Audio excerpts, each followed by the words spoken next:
now. Hi, I'm Peggy, and I'm with International Goat Sheep Camelid Registry. We're formerly IDGR, or International Dairy Goat Registry. I just wanted to talk about how to do registrations, what is a registration certificate, the procedure, that sort of thing. There seems to be some confusion about that. Okay, first of all, what is a registration certificate? A registration certificate is a permanent identification on a particular animal, whether it be a goat, sheep, or whatever it is. And if we think of that in terms of, it's very similar to a registration certificate on your vehicle. So let's look at these two forms. This one is a registration certificate for your vehicle,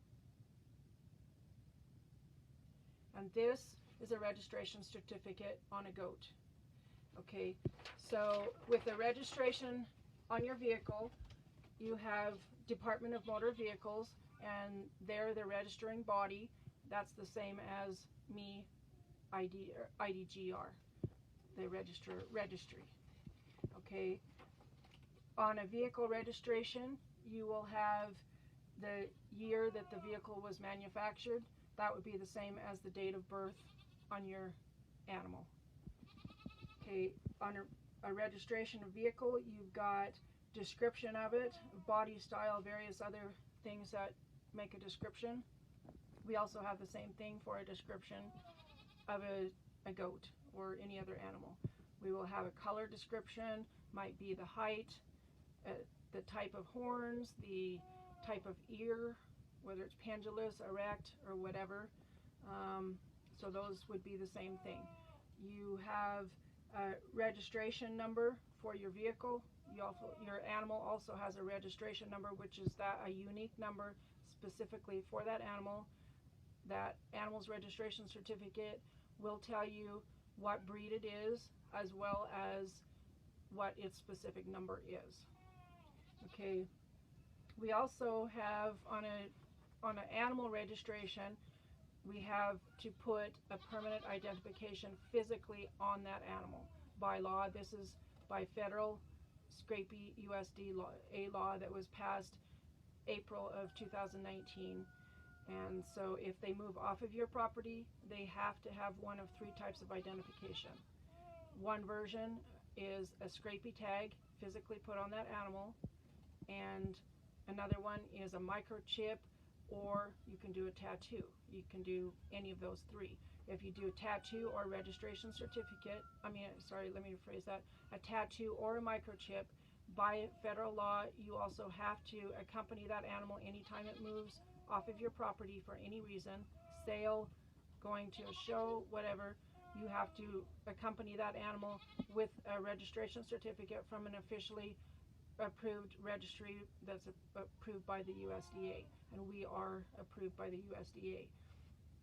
So we will have an identification, which would have the Scrapie tag number or the tattoo number or the microchip number that is on that certificate, and that has to match what is on the animal, or else you could be in trouble if the law enforcement stops you. So anyway, so we also have a breeder and an owner on the registration certificate. A breeder could be like the manufacturer, whether it's a Ford or a Chevy or whatever. In this case, a breeder is who owned the dam or the mother of the baby that's being registered at the time that she was bred at the time of conception. That is who the owner is, and that is the farm name that will go in front of the animal's individual name that is being registered. You have an owner.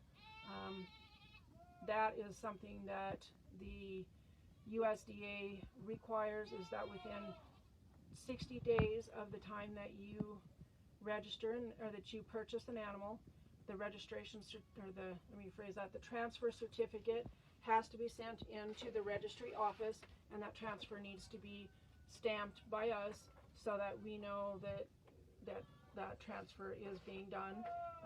As a registry, I'm required by law to keep a record of who owns what animals, and I can't do that unless the registration and certificates and transfer forms are sent in. Here is our transfer form. And so you can either print that off and mail it snail mail to me. I'm not going to put my address on this video, but or you can fill it out electronically and email it to me. That works just fine. Okay, why would you want to register your animal? Do you even need to register it? Okay, well, there's a few reasons why you might want to. First of all, number one, are you showing the animal? If you are showing the animal, you do need a registration certificate usually. Are you wanting to know whether this animal is a purebred, an American, a grade, an experimental? What is this animal?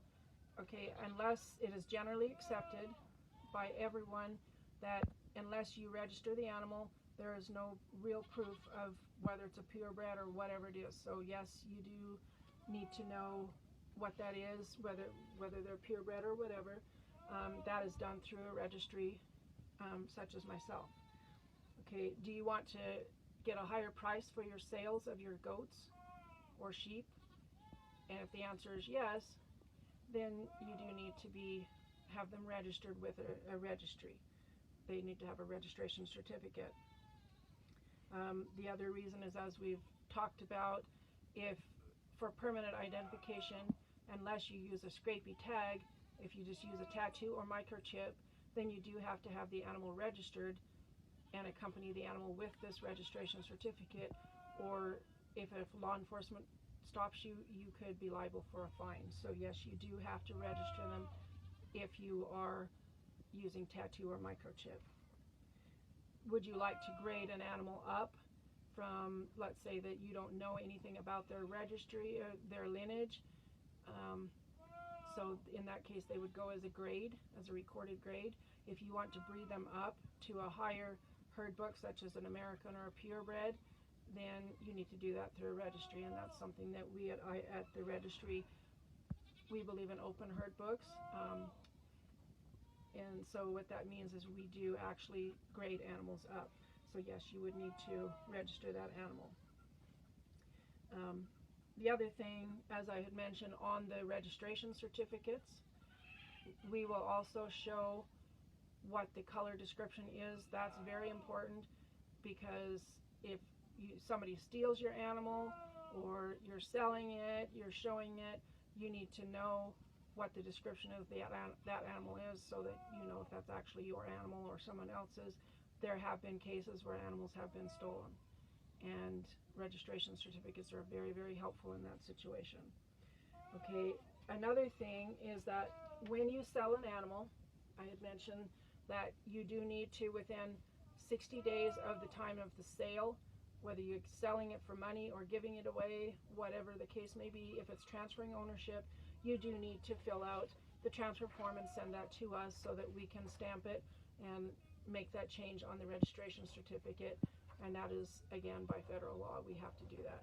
This is our form, so we need that filled out. Also, let's say that you have a doe and you want to take it to someone else's buck, and you want to breed your doe to that person's buck. Okay, you could just say, hypothetically, that you used somebody's buck, but really you didn't. So consequently, we have to have a service memo, which is this form, filled out by the buck owner. It will talk about such things as the doe owner, the buck owner, the dam, the buck and doe registration numbers. It has to have the signature of the buck owner, so that we know that that breeding did actually take place. Otherwise, we cannot register the animal. Okay, now let's talk about registering your goat.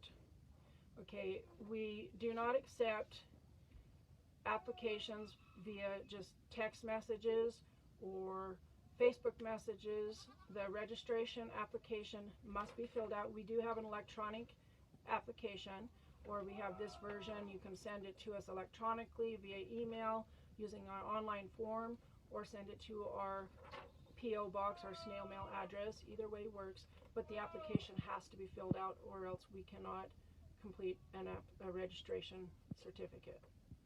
And the reason for that is that this collects all of the information in one spot. If we have people sending us text messages, just random messages or Facebook messages, it gets way too confusing. There's no way we can do an application for registration in that basis. So fill out the forms that we have. Okay, let's say that you are registering a baby that you actually purchased from someone else, or any goat that has never been registered before. Okay, that requires a bill of sale or transfer form, which we talked about, from the seller to you, and the fees that have to be paid, it would be the registration application fee for that animal plus the transfer fee. There's two different fees involved in that, and I don't care who pays that, either the seller or the buyer. It doesn't matter. Somebody has to pay those fees, because those are filing fees for us to be able to do this service for you. Whenever you sell an animal, then you need to give your buyer a bill of sale transfer form. You need to give me, the registry, that form, and you need to keep a copy for yourself. Anytime that you sell or buy an animal, you should also obtain any information that you can. Don't just, oh well, here's an animal, we'll just buy it, we won't get any information. You need to try to obtain pedigree information, number of males and females in that animal's birth, if it's known. Hopefully it is. You need to know who bred that animal, like what farm or individual. I need to know when that animal was purchased, and all that sort of information, which will be on the application form for registration.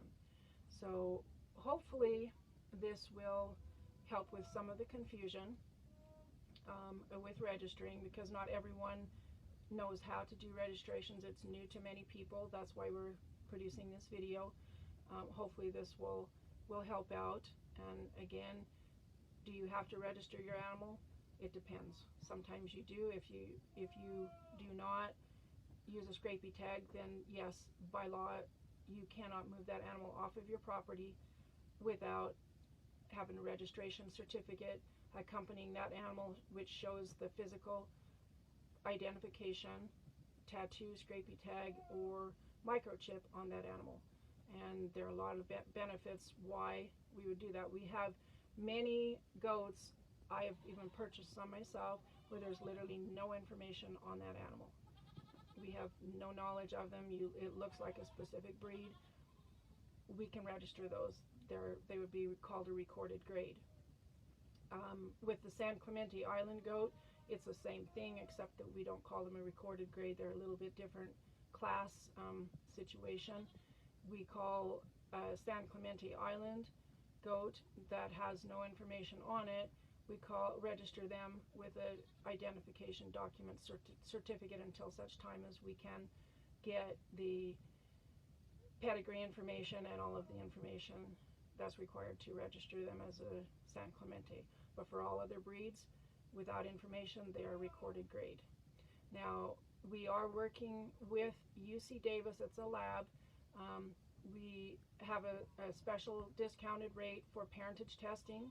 If you do not know who the buck is, it could be several possibles, then we can do DNA parentage testing with the sire, the dam, and the babies, and decide that way the lab can tell us, yes, this is the sire or the dam of that baby, and then we know, so that we have a proper registration certificate that is valid. If you don't know whether your doe or buck that you purchased is a specific breed, it just looks like it, like in the case of some that I have just purchased. I don't even know where the one doe came from. She looks like a Nubian, and I'm positive she is. So we are actually creating a test with UC Davis that will, to some extent, tell us whether that is a Nubian or a Nigerian dwarf. We're just currently working on those two breeds. And then if we get a confirmation through test that this goat is a Nubian or a Nigerian dwarf, then we will put on behind the animal's name a star DNA U, meaning DNA purity test done. But because there is still some question as to how accurate that test is, we won't be putting them as a purebred status. We will probably be putting them as an American status, and then you breed up from there rather than breeding them up from a 0% grade. So that will put you up at a herd book level. So we do have different DNA testing available that will help make sure that our registration certificates are accurate. We actually spent a lot of time making sure that our registrations are accurate. After we do an application for registration and we complete the certificate, we will send that to you via email or through your registry personal web page, and then you can verify the information that we haven't made any errors. And once we have both of us verified that certificate, then we will send it to you in the mail. So hopefully this will help clarify some information about registrations, and we look forward to working with you, and welcome to the International Goat Sheep Camelid Registry family. Okay, thank you.